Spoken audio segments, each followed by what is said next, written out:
தமிழ்நாட்டில் பெற்ற தோல்வியிலிருந்து மத்திய அரசு பாடம் கற்கவில்லை என்று முதலமைச்சர் மு க ஸ்டாலின் தெரிவித்துள்ளார்.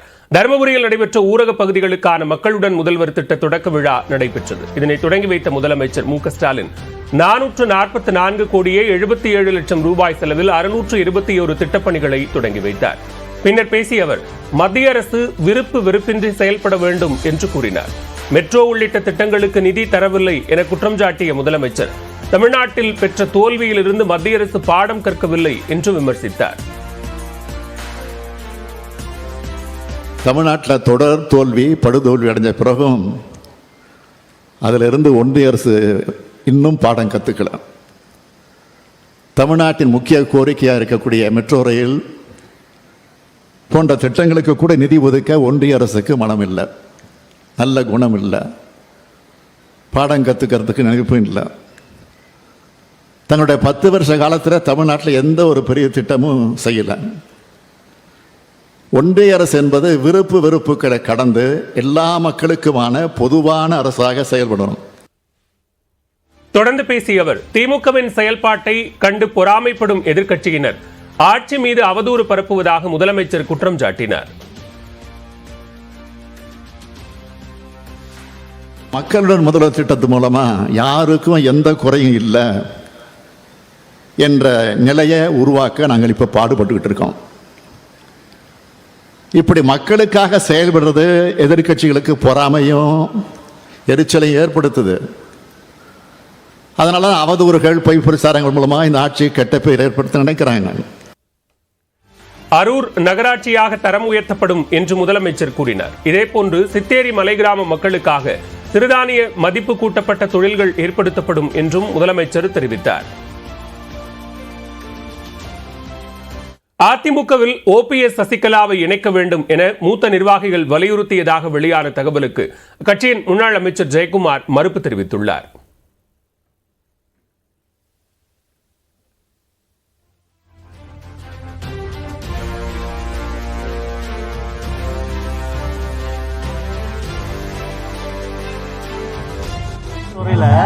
இந்த எழுச்சியோடு சிறப்பாக இன்றைக்கு வழி நடத்தப்படுகின்றது. எனவே இது சில பேருக்கு பிடிக்கல.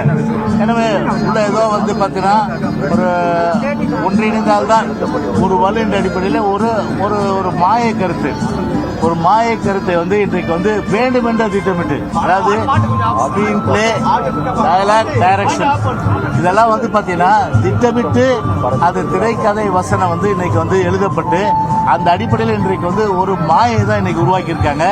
அதனால அது எல்லளவு உண்மை இல்லை. மக்களவைத் தேர்தலில் வலுவான கூட்டணி அமைக்காததே தோல்விக்கு காரணம் என சிவகங்கை அதிமுக நிர்வாகிகள் EPS-இடம் கூறியுள்ளனர். அண்மையில் நடந்து முடிந்த மக்களவைத் தேர்தலில் அதிமுக தோல்வி குறித்து தொகுதிகள் வாரியாக எடப்பாடி பழனிசாமி தலைமையில் ஆய்வுக் கூட்டம் நடைபெற்று வருகிறது. இதில் முதல் நாளான நேற்று காஞ்சிபுரம் மற்றும் ஸ்ரீபெரும்புதூர் தொகுதிகளுக்கான ஆய்வுக் கூட்டம் நடைபெற்றது. கூட்டத்தில் தேர்தல் தோல்விகளுக்கான காரணம் மற்றும் அதனை சரி செய்ய வேண்டியவை குறித்து விவாதிக்கப்பட்டது. இந்நிலையில் இன்று சிவகங்கை மக்களவைத் தொகுதி தோல்வி குறித்து எடப்பாடி பழனிசாமி தலைமையில் ஆய்வுக் கூட்டம் நடைபெற்றது. இதில் அதிமுக துணை பொதுச் செயலாளர்கள் KP முனுசாமி, நத்தம் விஸ்வநாதன், அவைத்தலைவர் தமிழ்மகன் உசேன், திண்டுக்கல் ஸ்ரீனிவாசன், SP வேலுமணி உள்ளிட்டோர் பங்கேற்றனர். வலுவான கூட்டணி அமைக்காததே தேர்தல் தோல்விக்கு காரணம் என சிவகங்கை நிர்வாகிகள் கூறியுள்ளனர். இளைஞர்கள், பெண்களுக்கு அதிகமான வாய்ப்பை கட்சிக்குள் வழங்க நிர்வாகிகளுக்கு அறிவுறுத்திய EPS அடுத்து வரும் உள்ளாட்சி தேர்தல் மற்றும் சட்டமன்ற தேர்தலுக்காக தீவிர களப்பணியாற்ற வேண்டும் என்றும் தெரிவித்துள்ளார். அத்துடன் வரும் தேர்தல்களில் வலுவான கூட்டணி அமைக்கப்படும் எனவும் நிர்வாகிகளிடம் அவர் உறுதியளித்துள்ளார். அதே சமயம் OPS சசிகலாவை கட்சியில் சேர்ப்பது குறித்து இன்றைய கூட்டத்தில் யாரும் பேசவில்லை என தகவல் வெளியாகியுள்ளது. அண்ணாமலை என்ற வேதாளம் தற்போது எங்களை விட்டுவிட்டு செல்வ பெருந்தகை மீது ஏறியிருப்பதாக அதிமுக முன்னாள் அமைச்சர் ஜெயக்குமார் விமர்சித்துள்ளார். தமிழ்நாட்டில் ஏராளமான பேய்கள் இருப்பதாகவும் ஒவ்வொன்றாக விரட்டுவேன் எனவும் பாஜக மாநில தலைவர் அண்ணாமலை கூறியுள்ளார். அதாவது எங்களை பொறுத்தவரை பார்த்தீங்கன்னா அந்த வேதாளம் இப்போ தற்போது அந்த அண்ணாமலை என்ற வேதாளம் தற்போது எங்களை விட்டு இப்போ செல்வ பிறந்தங்க மேலே ஏறி போச்சு. ஆனால் நான் என்ன சொல்றேன், லுங்கின்றது ஒரு ட்ரெடிஷன், அதை போய் பங்கப்படுத்த பல பேய்கள் தமிழ்நாட்டில் இருக்கு. இந்த வேதாளம் வந்திருப்பதே பேயை ஓட்டுறதுக்கு தான். அதனால ஒரு பேயா ஓட்டிட்டு இருக்கேன். இந்த பேயை ஓட்டிட்டு திரும்ப அந்த பேய்க்கு வர்றேன். அதனால இத்தனை பேய் இருக்கிறதுனால ஒரே நேரத்தில் எல்லா பேயும் ஓட்ட முடியாது. ஒரு பேயா போய் தான் வரணும்.